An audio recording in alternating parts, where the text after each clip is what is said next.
Welcome to Maharashtra E academy. आजच्या व्हिडिओमध्ये आपण इंजिनिअरिंग ग्राफिक्स आणि इंजिनिअरिंग ड्रॉइंग सब्जेक्टचा स्टडी करताना कोणते कोणते इन्स्ट्रुमेंट यूज करायचे आहेत किंवा कोणत्या कोणत्या इन्स्ट्रुमेंटचा नेहमी जिथे यूज केला जातो हे आजच्या व्हिडिओमध्ये आपण डिटेलमध्ये समजून घेणार आहे। बघा, मेकॅनिकल इंजिनिअरिंग स्टुडंट तिथे ड्रॉइंग बघूनच प्रोडक्ट मॅन्युफॅक्चरिंग करतात आणि सिव्हिल इंजिनिअरिंग स्टुडंट ड्रॉइंग बघूनच तिथे कन्स्ट्रक्शन करतात। त्यासाठी हे मोस्ट इम्पॉर्टंट सब्जेक्ट आहे आणि या सब्जेक्टचा स्टडी करताना हे सगळे इक्विपमेंट किंवा इन्स्ट्रुमेंट तुम्हाला प्रॉपर यूज करता आले पाहिजेत, कारण एक्झाममध्ये एकदम कमी वेळेमध्ये तुम्हाला ॲक्युरेट ड्रॉइंग तिथे ड्रॉ करायची आहे। तर हे सगळे इन्स्ट्रुमेंट आपण समजून घेऊ।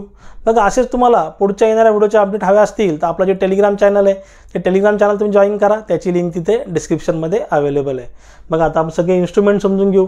बघा, पहिला जे आपला इन्स्ट्रुमेंट आहे ते ड्रॉइंग बोर्ड आहे। बघा, ड्रॉइंग बोर्डचा यूज कशासाठी केला जातो?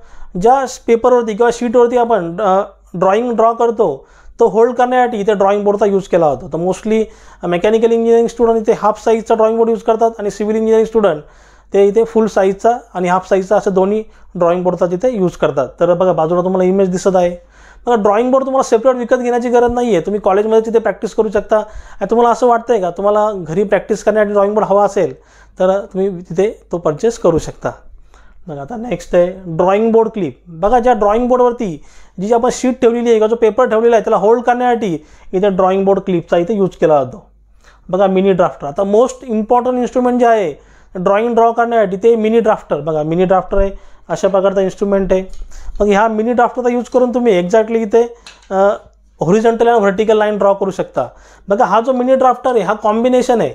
बघा, इथे स्केलसुद्धा आहे, अँगल प्रोटेक्टरसुद्धा आहे आणि सेट स्क्वेअरसुद्धा आहे। या 3 ते 4 इन्स्ट्रुमेंटचा हा कॉम्बिनेशन आणि याच्यामुळे काय होतं आहे एकदम फास्ट ड्रॉइंग तुम्हाला ड्रॉ करता येते। तर मी तुम्हाला सजेस्ट करेल का तुम्ही मिनी ड्राफ्टर जरूर परचेस करा। बघा, आम्ही जेव्हा इंजिनिअरिंग स्टडी करत होतो तेव्हा ओमेगा किंवा अपेक्स या 2 कंपन्या चांगल्या होत्या। आता ओमेगा कंपनीचा तुम्हाला जर इन्स्ट्रुमेंट भेटत असेल तुम्ही हा जरूर तुम्ही तिथे बाय करा। आता बघा, याची जर लिंक वाटल्यास मी तुम्हाला डिस्क्रिप्शन बॉक्समध्ये देईल किंवा जायदीच आता कुठली चांगली कंपनी त्याची लिंक तुम्हाला तिथे डिस्क्रिप्शन बॉक्समध्ये देईल। हा तुमचा मिनी ड्राफ्टर तुम्ही जरूर परचेस करा, याच्याने तुमचा ड्रॉइंगचा स्पीड 100% इम्प्रूव्ह होईल। बघा, त्यानंतर रोल अँड ड्रॉ स्केल। बघा, काही विद्यार्थी इथे मिनी ड्राफ्टर यूज करत नाही तर त्यांनी रोल अँड ड्रॉ स्केल इथे यूज करा। बघा, रोल अँड ड्रॉ स्केल म्हणजे काय होतं आहे ह्या रोलरच्या सहाय्याने आपण इथे रोल करून इथे हॉरिझॉन्टल आणि व्हर्टिकल लाईन ड्रॉ करतो।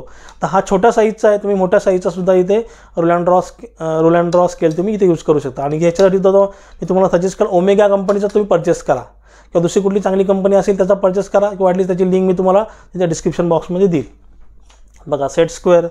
आता बघा, सेट स्क्वेअरचा यूज मोस्टली तेच सेम ऑलरेडी तुम्हाला कंपासमध्ये बघा 3 जे सेट स्क्वेअर असतात ते छोट्या साईजचे असतात, पण तुम्हाला इथे मोठ्या साईजचा सेट स्क्वेअर लागेल। सेम हॉरिझॉन्टल किंवा परपेंडिक्युलर लाईन हॉरिझॉन्टल व्हर्टिकल आणि त्यांना एक्झॅक्ट परपेंडिक्युलर लाईन ड्रॉ करण्यासाठी आपण सेट स्क्वेअरचा यूज करतो। पण तुम्ही सेट स्क्वेअर असा परचेस करा का त्या सेट स्क्वेअरमध्ये असावाला अँगल प्रोटेक्टर असेल, का त्या सेट स्क्वेअरमध्ये तुम्हाला हा जो अँगल प्रोटेक्टर भेटेल त्यामुळे बेनिफिट काय होईल तुम्ही ते अँगलसुद्धा मेजर करू शकता आणि लाईन ड्रॉ करण्यासाठी सुद्धा त्याचा तुम्हाला यूज होईल। बघा, नेक्स्ट प्रोट्रॅक्टर। आता बघा, इथे मोस्टली अँगल मेजरमेंटसाठी आपण याचा यूज करतो। याचं बघा, हा तुम्ही जरा चांगल्या क्वालिटीचा घ्या, अँगल प्रोट्रॅक्टर जो आहे तो तुम्ही चांगल्या कंपनीचा घ्या। त्यानंतर मोस्ट जो इम्पॉर्टंट इन्स्ट्रुमेंट आहे पेन्सिल। बघा, आता इथे स्टुडंट्स काय करतात लीडवाली पेन्सिल परचेस करत नाही। बघा, तुम्हाला लीडवाली पेन्सिल परचेस करून H किंवा 2H वाली लीड घ्यायची। याच्यामध्ये ती लीड फिक्स होईल इथे। बघा, ही जी लीड आहे बघा तिथे पुढे लीड असेल ती ॲपेक्सला याच्या ती H किंवा 2H घ्या, त्यामुळे काय होईल तुमची थिकनेस तिथे मेंटेन होईल।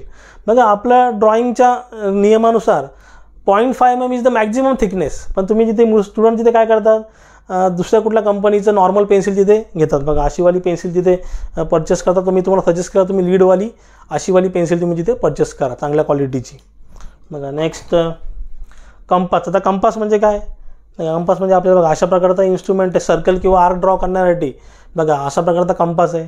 तर तुम्ही बघा हा कंपास तुम्ही बाय करू नका, नसेल असेल तर ठीक आहे तुमच्याकडे, पण मी तुम्हाला सजेस्ट केलं असा जो कंपास आहे तुम्ही बाय करा। हा काय होतो हा कंपास जास्त एक्सपांड होतो ॲज कम्पेअर टू बघा हा कंपासचं लिमिटेशन आहेत।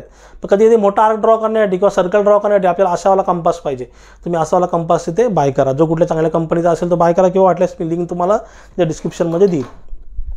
बघा, स्केल। आता स्केल तर तुम्हाला माहिती आहे नॉर्मल आपलं सेम इथे रोल अँड ड्रॉला जी स्केल आहे ती साधीवाली स्केल तुम्ही परचेस करू शकता, पण तुम्हाला मी सजेस्ट करेल स्केल तर तुम्ही परचेस कराच, पण सेट स्क्वेअर जेव्हा जो घ्याल त्याच्या सेट स्क्वेअरमध्ये मोठावाला सेट स्क्वेअर घ्या आणि त्याच्यामध्ये अँगल प्रोटेक्टर असला पाहिजे। French curve. आता फ्रेंच कर्वचा यूज काय बघा इथे काही आपल्याला जे कर्व आहे ते फ्री हँड ड्रॉ करावे लागतात. तर फ्री हँडमध्ये काय होतं, ॲक्युरेसी खराब होते. तर त्यासाठी फ्रेंच स्क्वेअर असतो. फ्रेंच स्क्वेअरने आपण काय करू शकतो, तो सेट करून तिथे कर्व ड्रॉ करू शकतो. बघा फ्रेंच स्क्वेअर तुम्हाला सेट स्क्वेअरमध्ये सुद्धा फ्रेंच स्क्वेअर भेटतो. बघा अशा प्रकारचे कर्व तिथे डिझाईन केलेले असतात. बघा अशा प्रकारचे कर्व असतात सेट केलेले. त्याच्यामुळे तुम्ही इझिली ड्रॉइंग तिथे ड्रॉ करू शकता. अशा प्रकारचा जो फ्रेंच कर्व असतो, म्हणजे एखादा इलिप्स ड्रॉ करायचे किंवा अदर शेप कर्व ड्रॉ करायचे त्यासाठी फ्रेंच कर्वचा यूज केला जातो. एक छोटा इन्स्ट्रुमेंट आहे, एकदम हार्डली 10-15 रुपयाला ते भेटत असेल. ते फ्रेंच कर्व तुम्ही तिथे घेऊ शकता. बघा याच्या व्यतिरिक्त तुम्हाला काय डाऊट असेल तुम्ही जरूर मला कमेंटमध्ये विचारू शकता. आणि मी सांगितलेलं समजलं असेल तर चॅनलला लाईक शेअर सबस्क्राईब करा. साईडला जे बेल आयकॉन बटन आहे ते प्रेस करा, म्हणजे माझ्या पुढच्या येणाऱ्या व्हिडिओची नोटिफिकेशन तुम्हाला सर्वात पहिले भेटेल. थँक्यू.